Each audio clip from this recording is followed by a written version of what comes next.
متنا في طريقتهم ومعافاة من الفتن يا رسول الله سلام عليك يا رفيع الصاد والدرج يا رسول الله سلام عليك يا ربيع الصاد والدرج الفتى يا جيرة العالم يا ويل الوجود والكرم اللهم صل وسلم وبارك عليه وعلى آله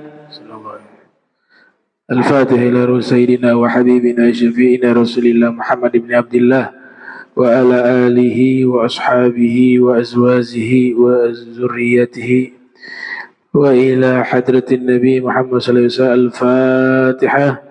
أعوذ بالله من الشيطان الرجيم. بسم الله الرحمن الرحيم. الحمد لله رب العالمين الرحمن الرحيم مالك يوم الدين إياك نعبد وإياك نستعين اهدنا الصراط المستقيم صراط الذين أنعمت عليهم غير المغضوب عليهم ولا الضالين آمين. السلام عليكم ورحمة الله وبركاته. الحمد لله رب العالمين. اللهم صل وسلم على سيدنا محمد مفتاح باب رحمة الله عدد ما في علم الله صلاة وسلاما دائمين متلازمين بدواء ملك الله وعلى آله وصحبه ومن والاه ما بعد. سبحانك لا علم لنا إلا ما علمتنا إنك أنت العليم الحكيم. ربي اشرح لي صدري ويسر لي أمري واحلل عقدة من لساني يفقهوا قولي وسدد لساني وهدي قلبي بحق سيدنا محمد صلى الله عليه وآله وبارك وسلم. يا من هو في علوه كائن يا من هو في فعل حميد يا من هو في مجده متين. اللهم أكرمنا بنور الفهم وأخرجنا من ظلمات الوهم وارزقنا فهم النبيين وحفظ المرسلين وإلهام ملائكة المقربين. ربنا زدنا علما وفهما وأكلا يا أكرم الأكرمين بحق سيدنا محمد خاتم الأنبياء والمرسلين يا رحمن يا رحيم. وصلى الله على سيدنا محمد وعلى آله وصحبه وبارك وسلم والحمد لله رب العالمين. قال المصنف رحمه الله ورضي الله تعالى عنه وأرضاه ونفعنا به وبعلومه وعمدنا بأسراره وعادنا من بركاته في الدارين. رضي الله عنكم.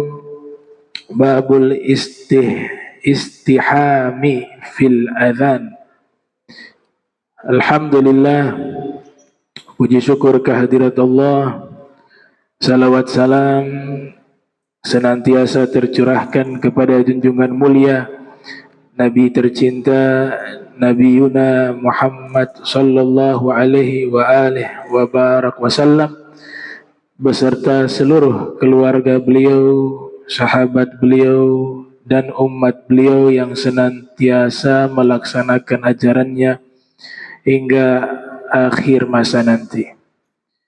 Ikhwanul muslimin rahimakumullah, yang saya muliakan, yang saya hormati para imam masjid al-muhajirin wa nakhusu bi dzikri al-habib Alwi Albar mata'allahu ta'ala bituli hayatihi wa umrih. Yang saya muliakan para asatiz, para habaib, para hadirin hadirat wal habib Alwi Albar yang saya muliakan dan yang hadir.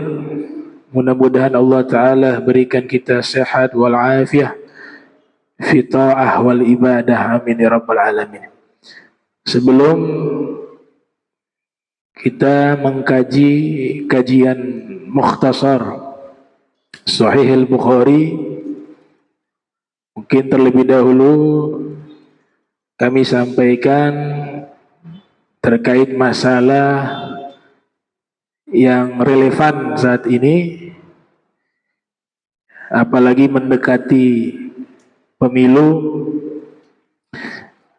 masalah yang disebut dengan ar-rishwah, ya, suap menyuap, sogokan, ya. Bahasanya ar-rishwah. Kita sudah membaca beberapa literasi para ulama, yang saya masuk ulama-ulama terdahulu, semuanya sepakat, tidak ada khilaf, bahwa jika ingin memilih pemimpin, yang pertama dilihat ketakwaannya kepada Allah. Itu yang disepakati. Kemudian rinciannya sudah dijelaskan oleh Imam Al-Mawardi di dalam kitab Al-Ahkam As-Sultaniyah. Kalau masih bimbang, sholat istikharah itu solusi. Nah, sholat istikharah itu petunjuk dari pilihan yang kita bingung yang mana nih. Gunakan sholat istikharah, insya Allah dapat jawaban yang benar. Nah, sekarang terkait masalah menyogok, saya tidak berbicara secara khusus, umum ya, secara hukum Islam. Bagaimana sih hukum menyogok dan apa itu artinya menyogok, ar-rishwah itu? Kita harus bedakan dulu antara menyogok, memberikan hadiah, dan memberikan harta. Kalau hadiah, kita ketahui ya, para ulama menjelaskan perbedaan antara hadiah, memberi hadiah, dengan menyogok. Kalau memberikan hadiah, ini ada di kitab Ar-Ruh Ibnul Qayyim ya, sekalipun kitabnya membahas tentang masalah alam kubur, masalah hari kiamat dan seterusnya, tapi di situ ada satu bab yang menerangkan al-farqu baina syai'ain, perbedaan di antara dua masalah. Di situ perbedaan antara menyogok dan memberikan hadiah diterangkan oleh Ibnul Qayyim di dalam kitab Ar-Ruh yang lahir 691 Hijriah, wafat 751 Hijriah. Juga ada kitab yang menerangkan perbedaan-perbedaan tersebut secara khusus, karya Imam Al-Askari berjudul Al-Furuq Al-Lughawiyah. Di situ diterangkan kalau memberikan hadiah, ini kan beda tipis dengan memberikan sogokan. Hadiah itu tujuannya li jalbil mahabbah, untuk menarik cinta. Jadi dia memberi itu motivasinya tidak ada kepentingan apa-apa. Hanya memberi tujuannya apa? Untuk menarik rasa cinta. Dia senang kepada orang tersebut, dia berikan hadiah. Tidak ada motivasi lain kecuali hanya masalah apa? Rasa cinta. Itu namanya hadiah. Wa dalam riwayat al-hadiyah, hadiyatullah ilal mu'mini asailu ala babihi. Hadiahnya Allah kepada orang beriman adalah orang yang datang meminta bantuan kepadanya di depan pintu rumahnya. Orang yang meminta itu firriwayah adalah hadiah. Kenapa disebut hadiah? Karena Allah berikan peluang kita mendapatkan pahala besar, membantu orang yang sedang meminta. Itu hadiah. Kalau rishwah, sogokan, di situ dia memberikan sesuatu li jalbi maslahah, li nafsihi, au li hisbihi, au li kaumihi, au manfaah. li nafsihi au li gaumihi au li hizbihi. Ini bedanya dengan hadiah. Kalau sogokan dia memberikan sesuatu dengan tujuan ada kepentingan di balik itu.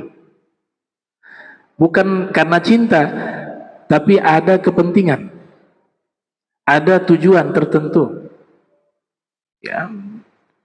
Untuk dirinya maupun untuk kaumnya atau untuk partainya kalau bahasa kontemporer. Jadi bukan karena mahabbah, bukan karena dasar cinta, tapi kepentingan pribadi. Dan kepentingan ini kita belum tahu baik atau tidak.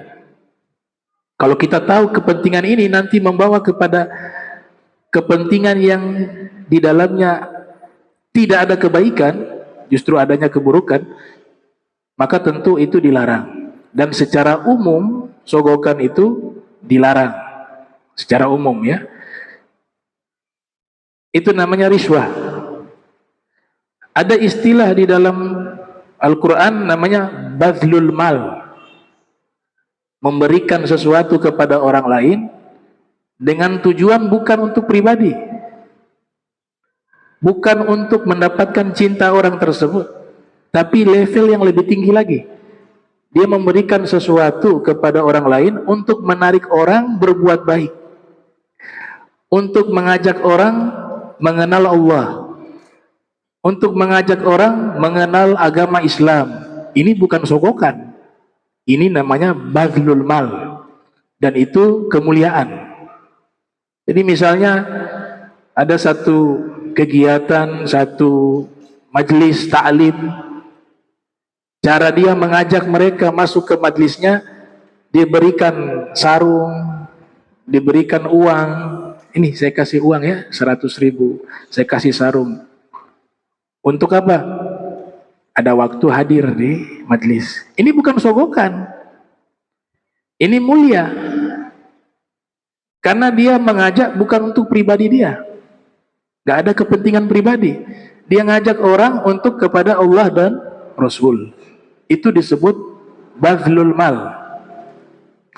Makanya di dalam tafsir Jalalain, kalau kita membaca tafsirannya, alladzina yunfikuna amwalahum fi sabilillah, alladzina yunfikuna amwalahum fi sabilillah, orang-orang yang mendermakan harta mereka di jalan Allah. Itu bukan sogokan, itu bukan hadiah, tapi dia level lebih tinggi, namanya badlul mal. Sebab itu Imam Suyuti menafsirkan alladzina yabdzuluna amwalahum fi ta'atillahi wa mardatihi. Apa itu badlul mal?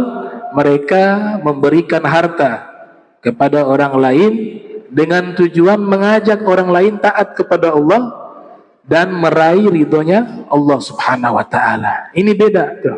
Hadiah beda, menyogok beda, badlul mal juga berbeda. Saya membaca hadis. Di hadis itu kan Nabi mengatakan dalam beberapa riwayat, la'anallah ar-rashi wal murtashi war-ra'ishi alladhi yamshi bainan nas. Ini hadis riwayat Imam Ahmad yang lahir 164 Hijriah, wafat 241 Hijriah, di dalam Musnad. Nabi mengatakan Allah melaknat orang yang menyogok dan orang yang menerima sogokan dan orang yang menjadi perantara, yang mengantarkan uang kepada orang yang disogok.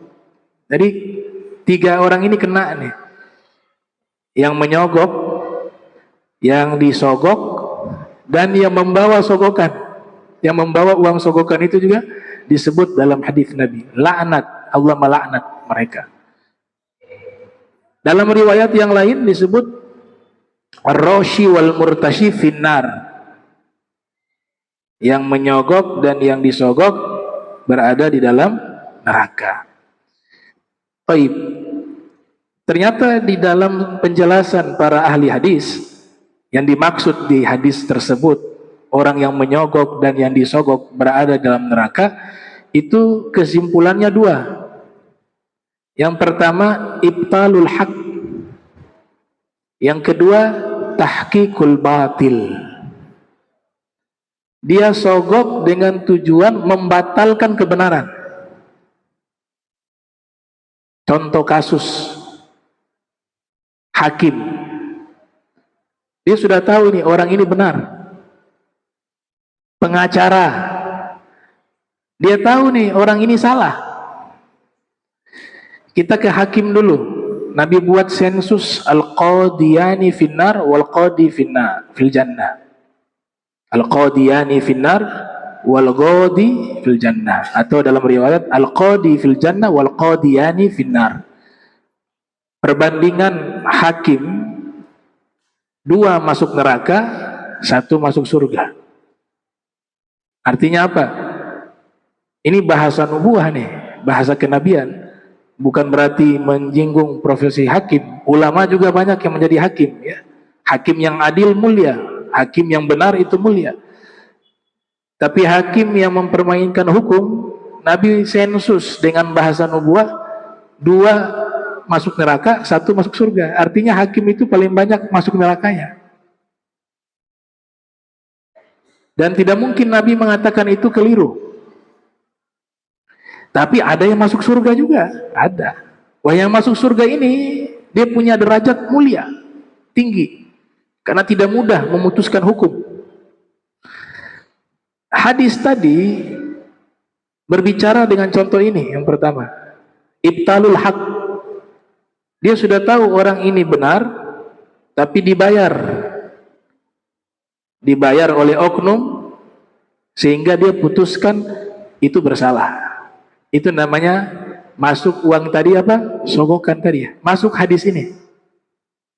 Ibtalul haq, membatalkan sesuatu yang hak. Wa tahqiqul batil, atau dia menerima sogokan untuk mewujudkan kebatilan. Mewujudkan kebatilan. Contoh, ini daerah muslim, masjid, ada pesantren, misal ya, semuanya muslim, semuanya alhamdulillah agamanya baik. Tahu-tahu mau buat tempat prostitusi. Sebenarnya secara undang-undang dilarang itu, tapi bisa izin keluar, sudah dibayar, masuk ke hadis ini. Allah melaknat, dan orang semacam ini finnar, di dalam neraka. Itu maksud di dalam hadis itu.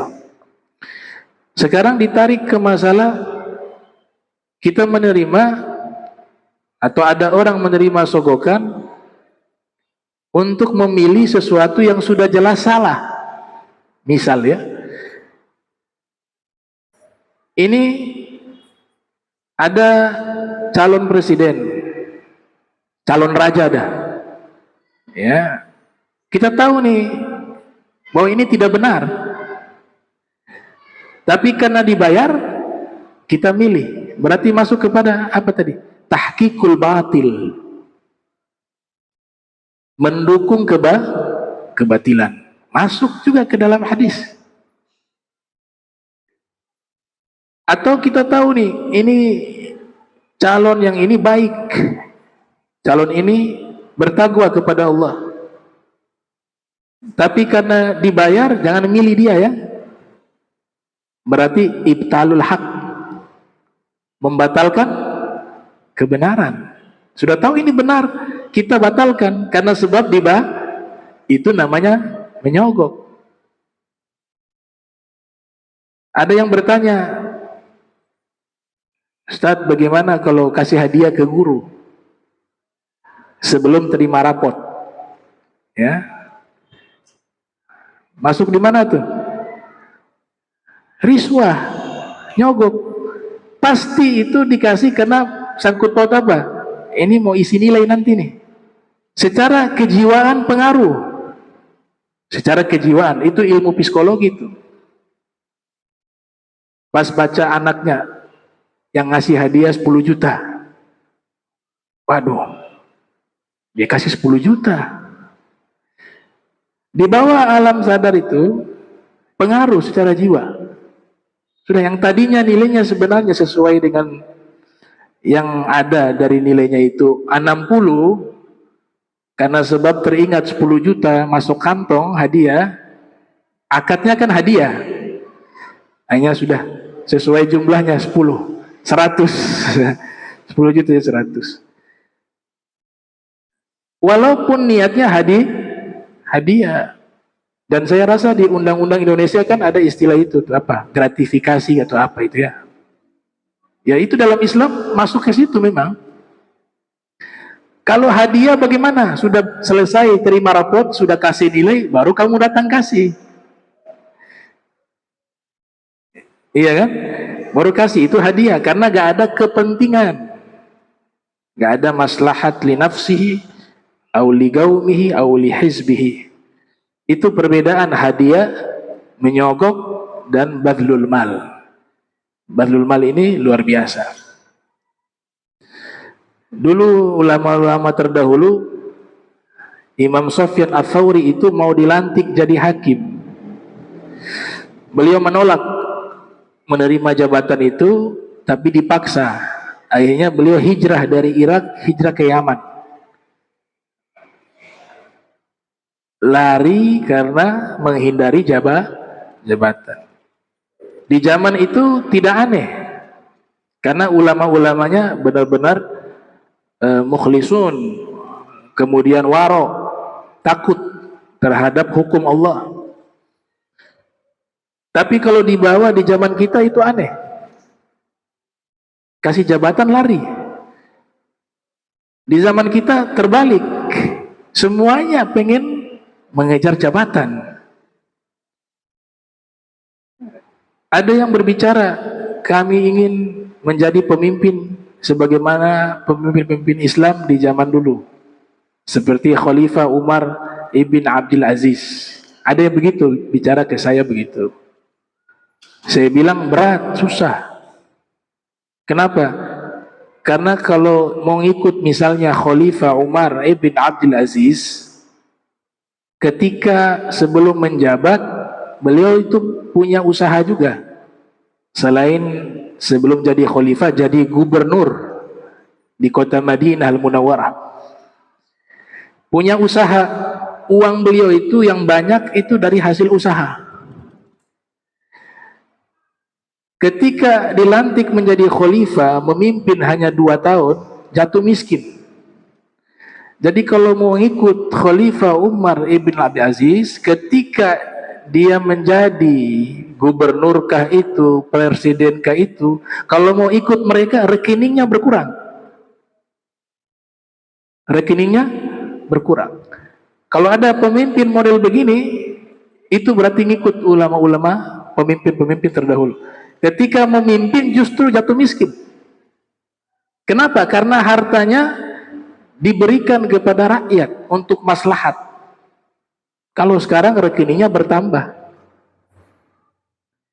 bukan berkurang. Jadi gak bisa ngikut pemimpin terdahulu. Insya Allah tetap akan ada. Allah kirimkan pemimpin-pemimpin yang adil. Nah sekarang bagaimana cara agar Allah kirimkan kepada kita pemimpin yang adil? Nabi sudah singgung di dalam hadis riwayat Imam Ad-Dailami.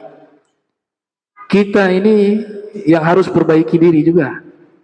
Kalau masyarakat semuanya ini baik, jujur, anti sogokan, semuanya jujur, semuanya baik, maka Allah kirimkan pemimpin dengan karakter yang sama.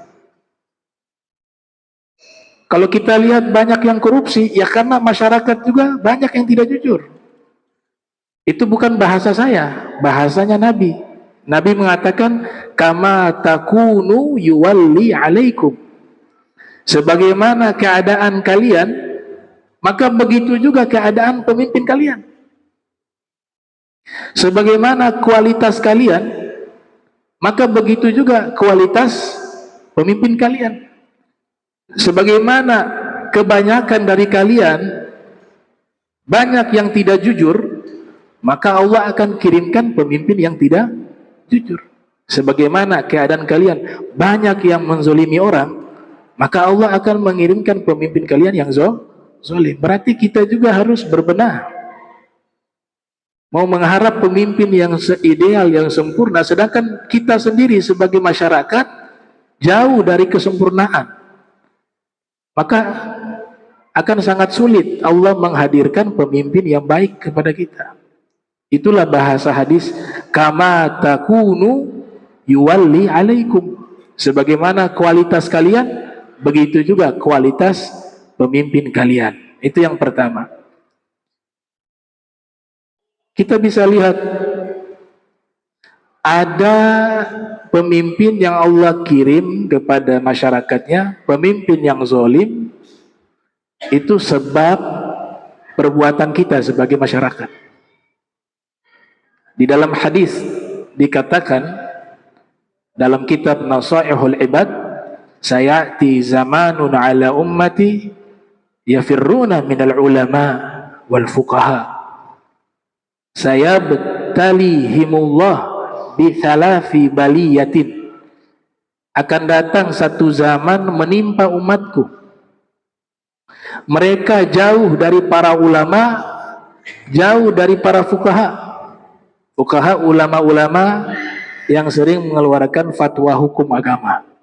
Ini halal, ini haram, ini tidak boleh, ini boleh. Ini riwayat di dalam kitab Nasaihul Ibad karya Syekh Nawawi Al-Bantani. Akan datang satu zaman umatku jauh dari para ulama, jauh dari para fuqaha. Maka ketika keadaan seperti itu, Allah akan berikan ujian kepada mereka. Salah satunya, yusallitu alaihim sultanan zalima. Allah kirim kepada mereka pemimpin yang zalim. Ini kan masih kosong nih. Majelis yang hadir masih sedikit, gak banyak.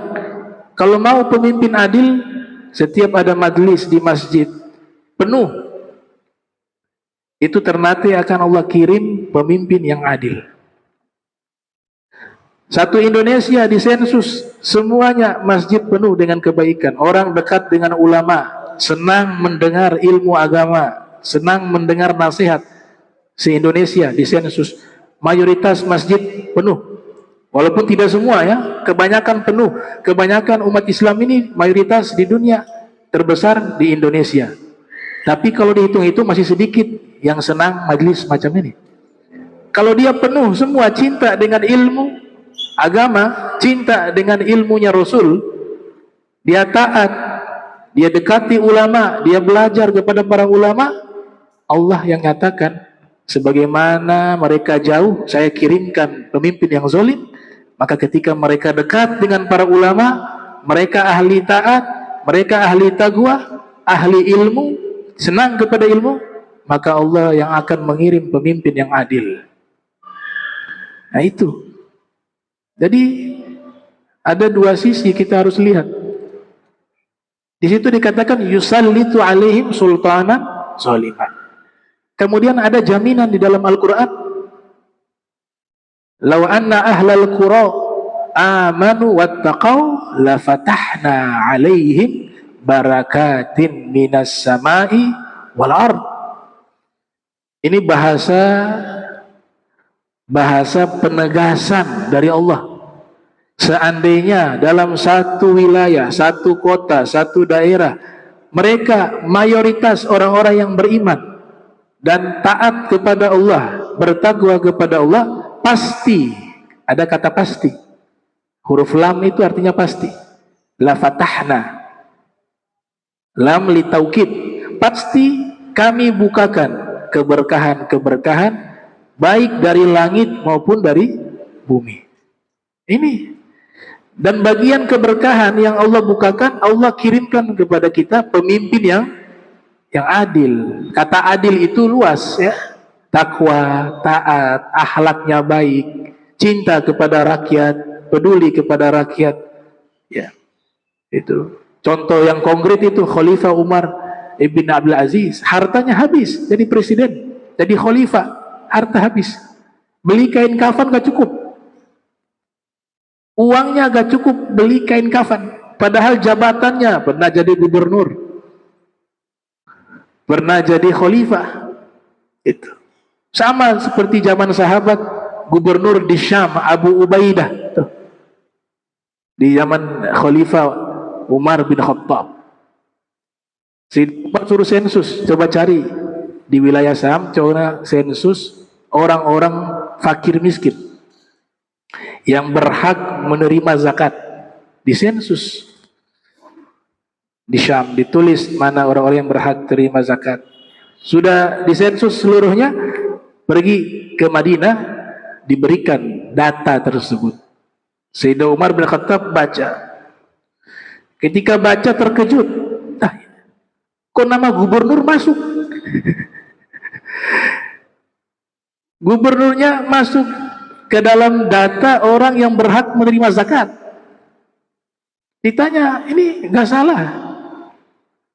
Kata yang sensus, tidak salah. Justru dari kesemua yang paling miskin ini gubernur. Yang paling miskin gubernur. Pakaiannya hanya ada dua pasang. Terus gajinya kemana? Gajinya habis buat rakyat.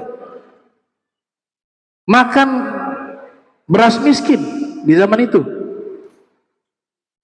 Kadang tidak makan, puasa. Nah, itu gubernur di zaman sahabat, ya. Nah, ini orang jauh dari ulama dan fuqaha bukan karena sosoknya, tapi jauh dari ilmu agamanya, jauh dari hukum Allah. Karena untuk mengetahui hukum pasti lewat penjelasan para fuqaha. Nah, karena sebab hidup tidak menggunakan aturan Allah, maka Allah berikan itu bala. Salah satu bala, Allah kirimkan pemimpin yang zalim. Yang kedua, yarfa'u barakah min kasbihim. Usaha mereka itu Allah cabut keberkahan. Uangnya banyak, triliunan, tapi kaki melangkahkan ke masjid berat sekali. Jangankan itu, untuk sholat susah, tapi kakinya mudah melangkah ke pub malam, mabuk-mabukan, berzina, pergi ke tempat baik, berangkat ibadah haji berat, umroh berat, menghadiri atau datang di kota-kotanya yang baik, di situ banyak para ulama, para solihin, berat. Uang ada, tapi kalau ke Perancis gampang, ke Italia gampang, ke Inggris gampang, ya. Kenapa? Yarfa' barakah min kasbihim. Allah yang angkat keberkahan. Kalau keberkahan diangkat, maka semua rizki yang kita miliki akan membawa kepada kemaksiatan, akan membawa kepada fasad, keburukan. Yang ketiga ini lebih mengerikan. Yang ketiga, orang yang jauh dengan hukum Allah, jauh dengan ilmunya Allah, jauh dengan para ulama wa fuqaha, dikhawatirkan, ya, yakhruju minad dunya bighairi iman. Dia keluar dari dunia, artinya wafat, tanpa membawa keimanan. Nauzubillah min dzalik. Ada konsekuensinya semua. Baik. Nah, itu sedikit pengantar tentang masalah rishwah wal hadiyah wa badlul mal. Sekarang kita masuk ke kajiannya. Di sini ada hadis masih membahas